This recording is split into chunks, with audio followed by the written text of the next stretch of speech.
Hey there, everyone. I hope you're having an absolutely fabulous day. It is July.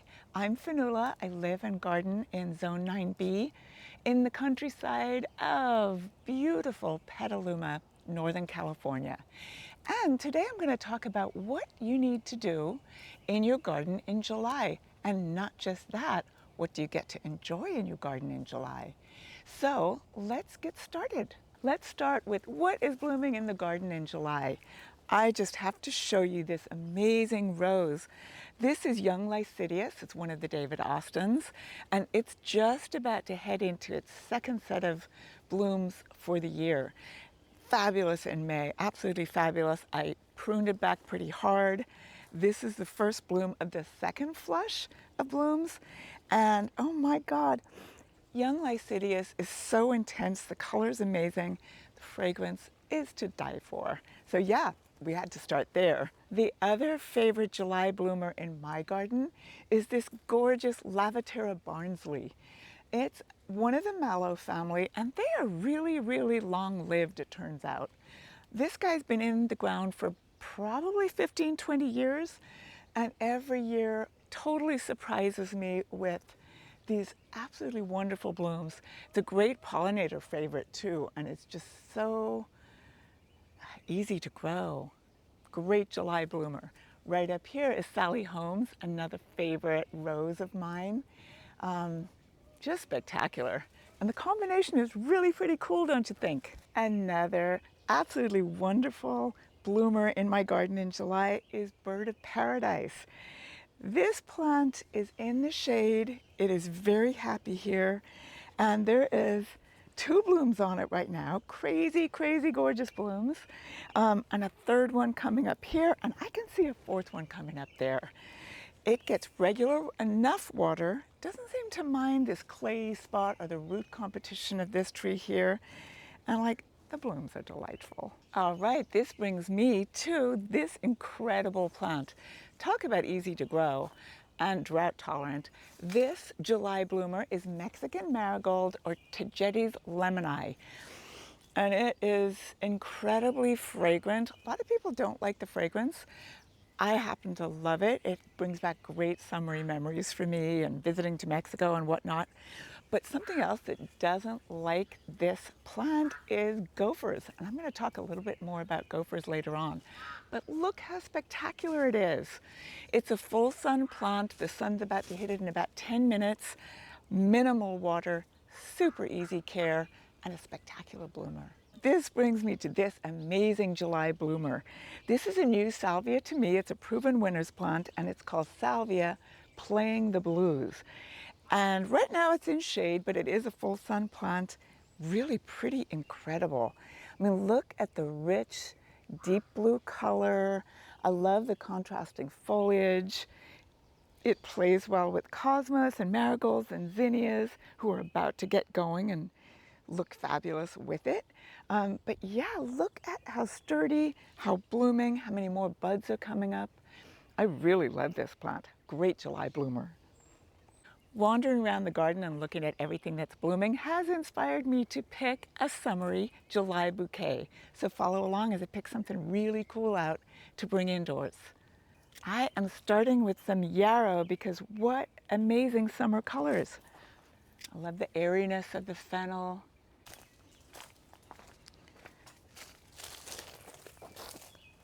A couple of these polkas because they fit the color that I'm going with today. Really summery, warm hues.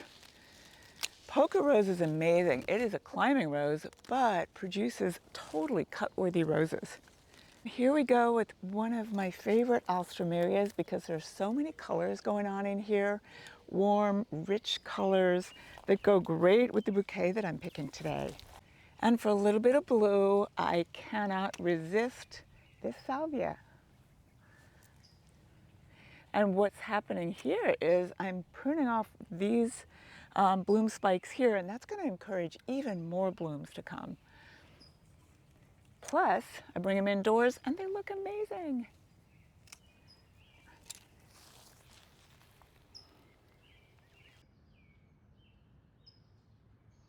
Okay, back to chores. What are we going to do for the month of July? One of the things that you really want to stay on top of right now is weeding and pests. You're going to see a real upsurge of earwig problems. And you know what else you're going to see right now? Baby deer are all over the place. So if you've got deer in your neighborhood, watch out for them. Consider putting up a fence or some kind of barrier over your favorite plants, because even if it is a deer-resistant plant out there in the garden, those babies are going to test it out anyway. So watch for deer, watch for gophers. Oh my goodness, I will show you what's going on in my lawn in just a moment. So yeah, that's it for the pests. The other thing you're going to want to do is stay up on your fruit harvests. Make sure that you pick the plums when they're ready, the cherries when they're ready, because the birds will get there. As for apples and pears, they're going to have started to drop the fruit that is not going to go all the way to maturity. So there's going to be downed fruit on the ground. You want to clean that up. That prevents mice, rats, yellow jackets. Clean it up, get those downed fruit into the composts. The next thing you're going to want to do with your apples and pears, because they're much later harvests, if the June drop didn't make all of those little baby apples thin out on its own, it's up to you to get out there and do some thinning. And thinning serves a couple of purposes. It lets your tree put all the energy into a lesser number of apples, so that they turn into really good big apples, big tasty apples, rather than a billion small ones. Small apples are harder to peel and they just aren't as good. There's overcrowding, causes like the clump and cluster of apples to grow together, earwigs move in, just thin out your fruit. That's what you're going to need to do there. The most important thing to do for July, though, is to deep water your fruit trees, deep water your shrubs, deep water your trees in general. And just make sure that everything stays hydrated, because now the weather is really warming up and we're really heading into the warmer season that we have around here. So talked about irrigation last month and really making sure it works. Double check on it. Gophers are causing trouble with the irrigation in my yard already, and it's, barely the 3rd of July. So yeah, check that irrigation. Do some deep watering. Keep your plants happy and hydrated. And keep yourself happy and hydrated too. Couple more chores. Clean out any spent spring bloomers. Your sweet peas are probably done. Pull them out. Calendulas, a lot of them are pretty much done. Also, clean them out unless you're seed saving. If you are saving seeds of calendulas or the sweet peas, leave them a little longer and save those seeds. Otherwise, it's time for them to go to make space for other fabulous summer blooming plants. And there we go. Prune, clean, stay on top of pests, and speaking of pests, let's go check out the gophers. Okay, this brings me to the most annoying pest of the month, and it's gophers. I don't know if there's one gopher or a whole colony of gophers, but my lawn, which I'm totally chipping away at all the time, I do have a sort of a lawn, a lot of other things in it too, and the gophers are just having a field day, I tell you. So gophers, pest of the month. What do you do about gophers? Well, one thing that you do is plant your new plants in your garden in a gopher cage. Make sure those roots are protected. Another thing you can do is plant gopher-resistant plants. Now, gophers do not like lavender. That's why there's so much lavender out here. They don't like rock roses. They don't like salvias. They don't like euphorbias. Something that actually repels them is euphorbia and marigolds, which is pretty cool. So you can plant a lot of those, and that kind of keeps them away. So that Mexican marigold I showed you earlier, it's great. Totally gopher resistant. They hate the smell of it. Trapping is really the only most and safest way of actually getting rid of these gophers. And there's an art in that. I won't even begin to tell you how to do that, but trapping is the way to do it. But there are some homemade remedies that are said to work. I haven't found them too effective, but that could well be because I wasn't quite staying on top of it as much as I should have. And that is a combination of castor oil and cayenne pepper, which would make your garden smell really quite interesting, but the gophers hate it. Where they go, I'm not too sure though. So yeah, stay on top of your gophers. July seems to be the month where they are the most prevalent. Okay, another July garden chore is to prune back your English lavender if the blooms are looking spent. Now these are kind of 3/4 of the way through, so they're not totally spent. So I'm really considering this particular pruning a combination harvesting and pruning. So how you do it, you get as much of the bloom stalk as you possibly can. You take it down to as close to the thickest part of the foliage as you possibly can. And I'm harvesting the blooms and pruning both at the same time. Now, what makes this one a little more difficult is that if you look closely, there's an awful lot of new little bloom stalks popping up already. I absolutely love Munstead because it will literally bloom from late May all the way through September because it just keeps sending up new little bloom spikes all the time. But right now I want to bring some of these indoors. I want to dry them. And I think it's a great opportunity to do that pruning video that we talked about before when I talked about lavender. So this is how you prune English lavender. This is how you harvest it, and this is how you prune it. See, I'm trying to get as much of the flower stalk as I possibly can. Munstead isn't like Grosso or Provence with incredibly long flower stalks.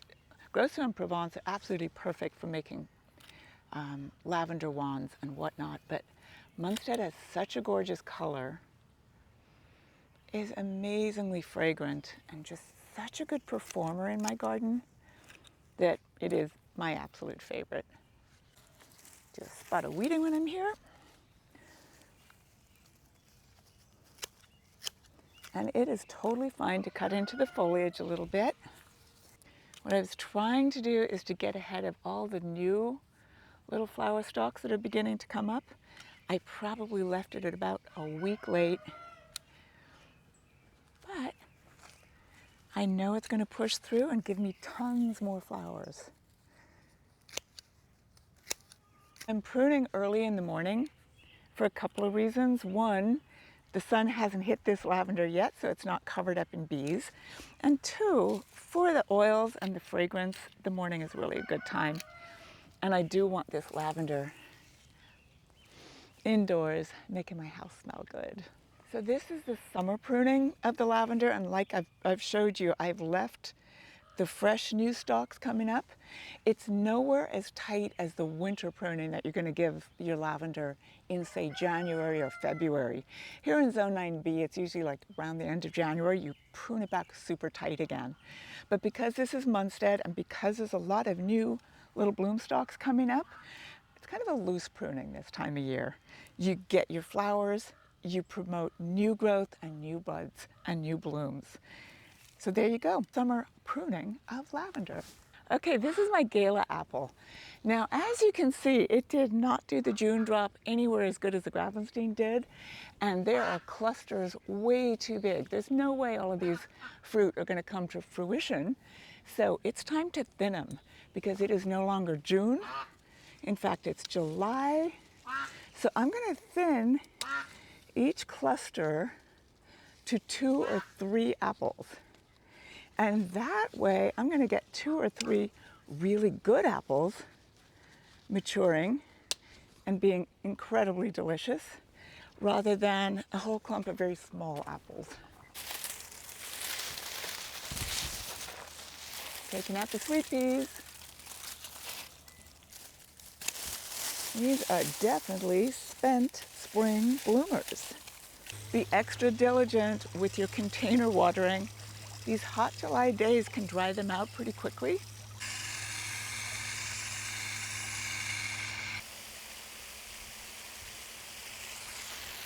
There's still so much time that you can plant summer blooming annuals such as petunias and marigolds. Oh my goodness, talking about marigolds, now is the time to plant those big giant Day of the Dead marigolds so that you can have tons and tons of them just in time for Halloween. Cosmos, zinnias, sunflowers, oh my goodness. Plant them now. You can see these zinnias are budding up. They're ready to bloom for you. So yeah, tons of things that you can still plant in July. If you haven't grown celosia, it's a strange looking plant, makes great cut flowers. It's an annual, and this one is called Crystal Palace, one of those strange colors. So yeah, tons and tons of gorgeous summer blooming annuals that you can still plant in July. Hey, so I hope this video was really helpful. We live in a fabulous part of the country up here in Northern California. And yes, July is for vacation and the 4th of July weekend, but there are still so many wonderful things you can do in your garden, and you want to keep it thriving through the heat and the next couple of months that we're going to have here. So yeah, I hope this was helpful. I hope you get to go outside and enjoy your garden. And I really hope you come visit me at Cottage Gardens of Petaluma. If you can't come visit, check out my Facebook, check out my Instagram, drop me a line in the comments, let me know how your garden is doing, and happy gardening.